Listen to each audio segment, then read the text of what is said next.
గంగపుత్ర సంఘం మాజీ అధ్యక్షుడు మల్లయ్య మరణం తీరని లోటని జిల్లా గంగపుత్ర సంఘం అధ్యక్షుడు మోసం అంజయ్య అన్నారు. కరీంనగర్లోని ఉజ్వల పార్కు సమీపంలో గల గంగపుత్ర సంఘం భవనంలో మల్లయ్య చిత్రపటానికి ఘన నివాళులు అర్పించారు. గంగపుత్ర జాతికి ఎనలేని సేవ చేశారని కొనియాడారు.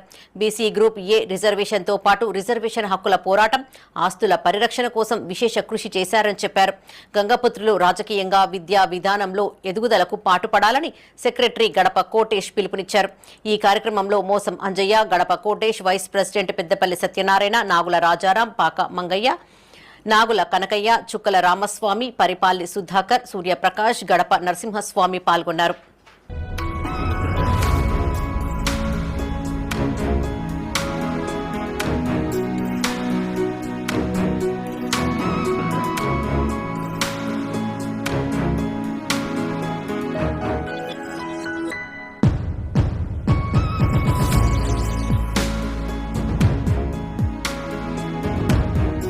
ఇందిరమ్మ ఇండ్లలో